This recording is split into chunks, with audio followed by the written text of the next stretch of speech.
Lots of people had never heard of the settlement, but we hadn't. It's funny that, isn't it, that nobody, you know, local knew about it.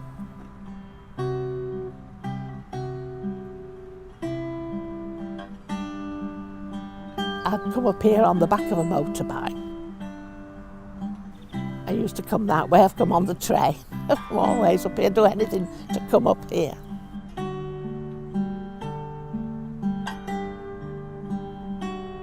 It's a way of life even for people who have regular 9-to-5 jobs.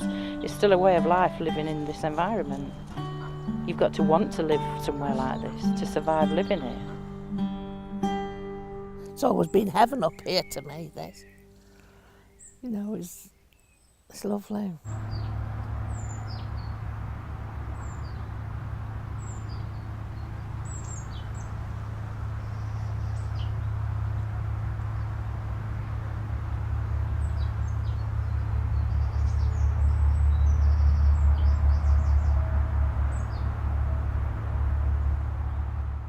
In 1936, I came with my parents.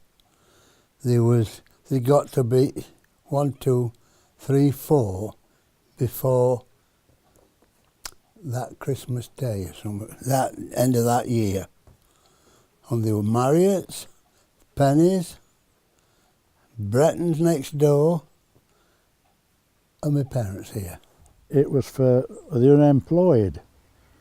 And those who, you know, they were all unemployed, the first 40. I am one of 3 children, I'm the middle one. An elder sister and a younger sister. Our parents was one of the original tenants from up here, back in 37-ish.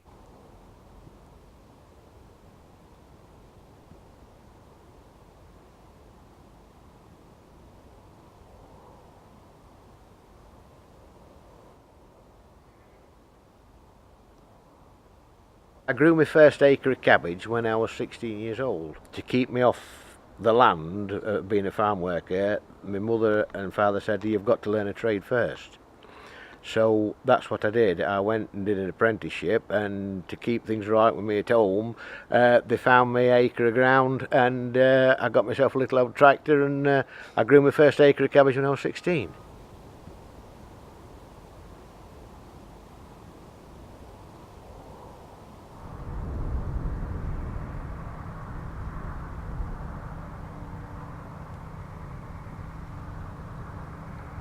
Pete's family came up here in 1952.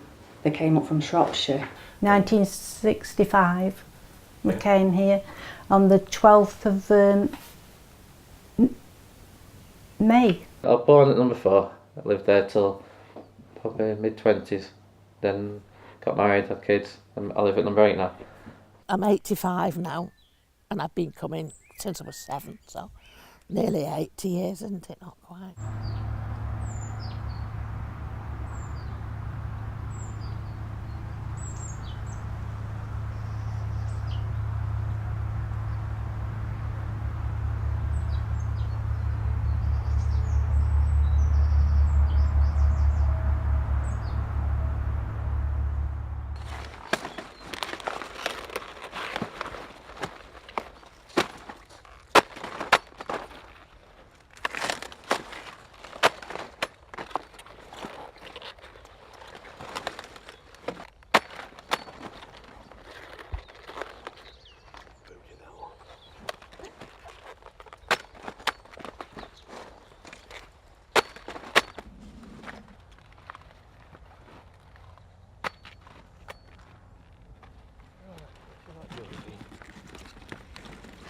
Actually, my father did work at Tibshelf Colliery, and then that closed,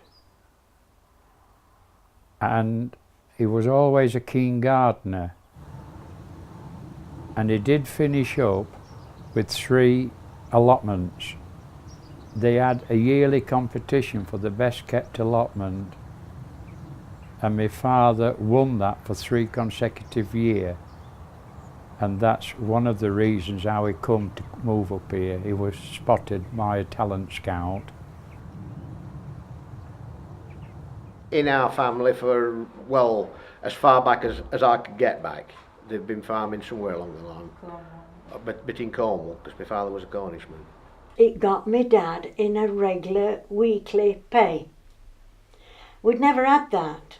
Settlers they called us, didn't they? Settlers. And that's like it is on telly in a western, isn't it?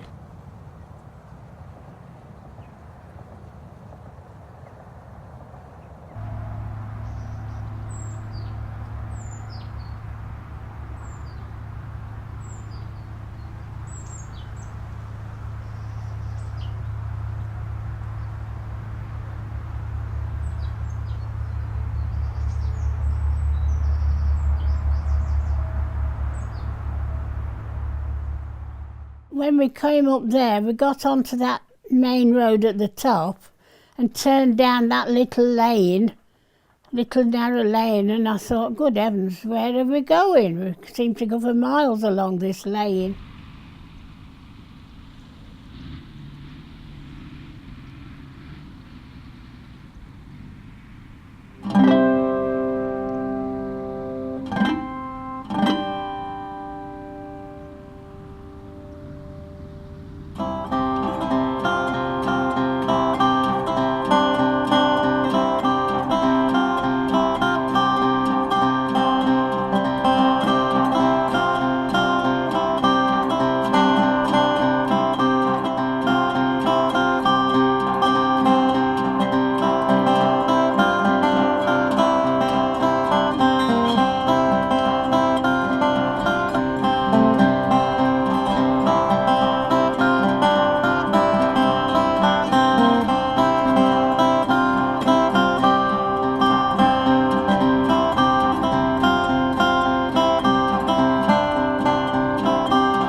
Some had 5.5, some only had 4.5, depending how the road was. Because the one up the hill, they only had 4.5 acre, but most of them was 5 acres. It was good living because you had everything. You had all your fruit, your vegetables. In a way, it was a bit like self-sufficient, you know. You'd always got vegetables in the land you could go and get. And if you've got eggs, oh, we used to keep goats, so we'd always got milk.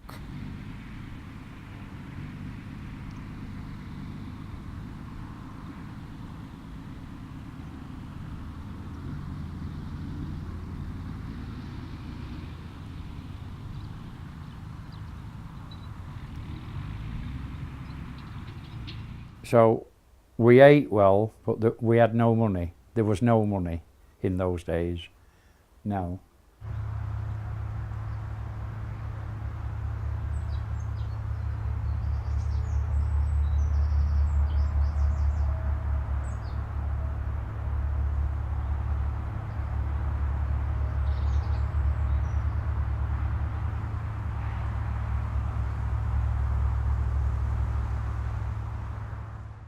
On this estate, most of them went to Bolsover pit when they left school. A lot more money.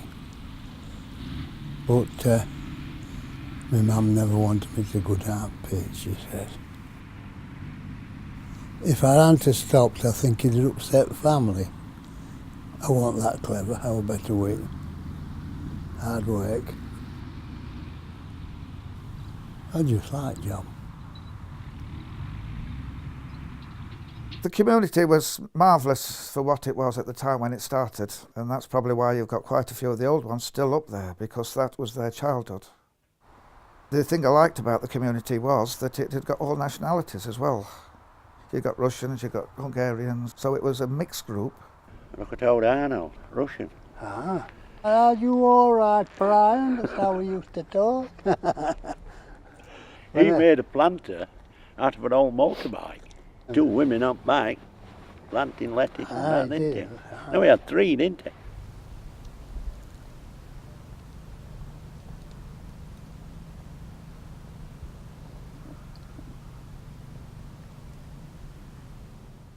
I had a lot to do because I helped outside as well when I could, and then I got the 4 lads.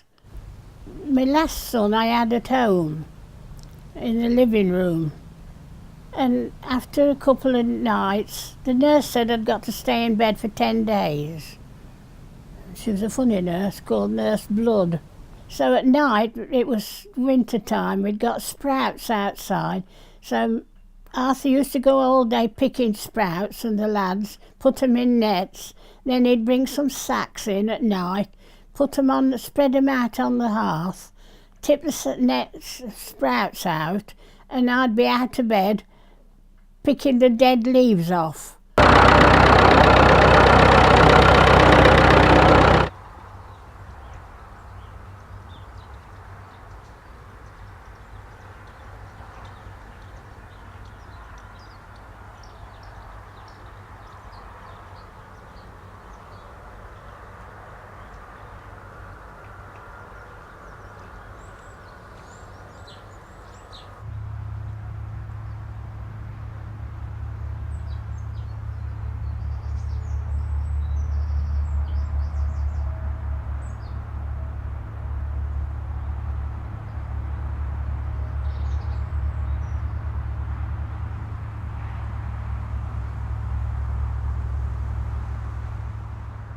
I've always said, when Marks and Spencer's come, they ruined it. It was top quality stuff, because that's all they wanted, Marks and Spencer. Right. Well, you even supplied And their own. best price you could possibly get. Yeah. But it was selective on your produce. They wanted it just to weigh 9 ounce, so you'd cut celery, and you'd be stood up to your knees in celery leaves, what you'd have to cut off to make it weigh 9 ounce.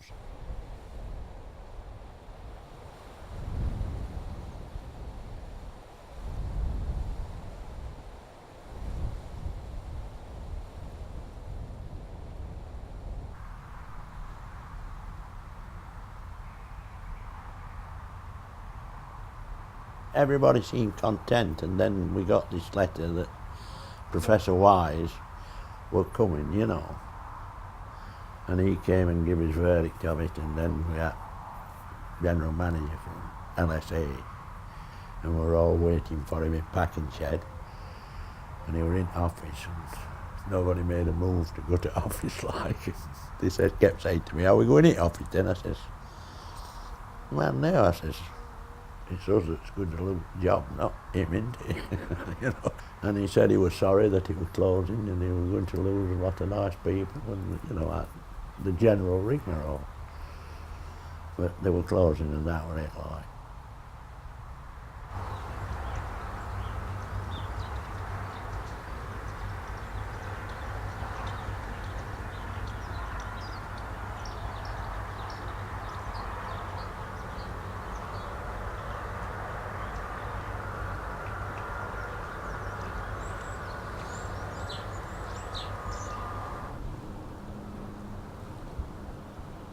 If you want to keep in business, you've got to supply the big suppliers, because there is no small people.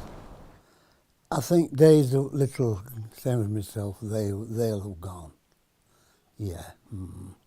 It served its purpose at the time, but didn't move forward.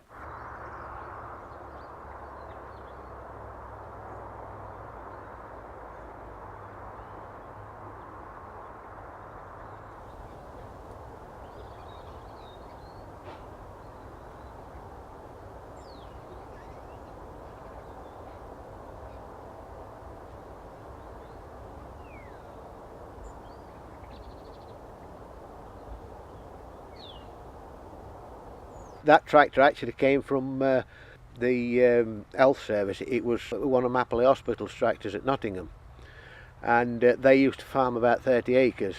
This was their planter as well, so the tractor and the planter have been together more or less all the working life.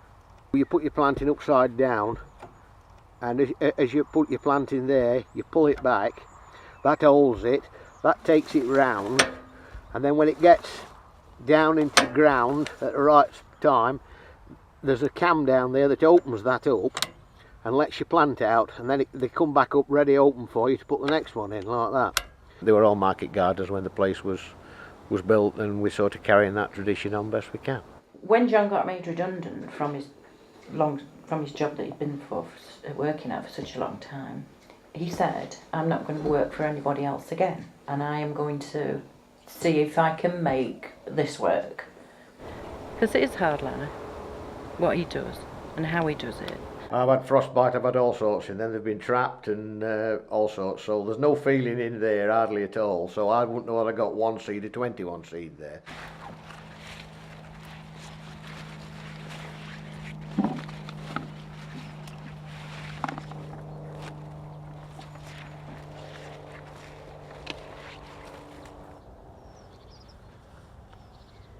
Shout your dog first.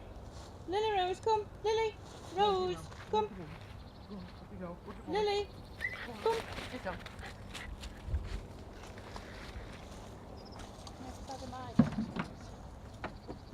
Lily, Lily. Lil, come here. Lily, Lily. You get run over. Lil, come here. Come here. No, she's wandering. You have to let her get in. Come on, Mills. Come on. Come on. Get it. Come on. Come on, we're going to ride. Come on, you're going to ride now. Hand her over. Come on. Come on, you. Come on.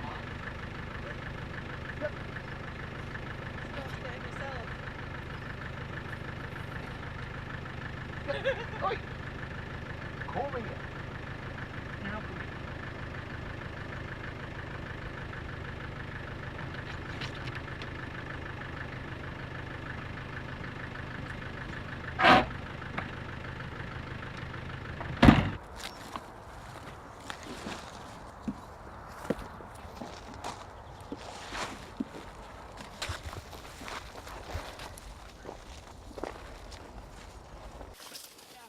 Right.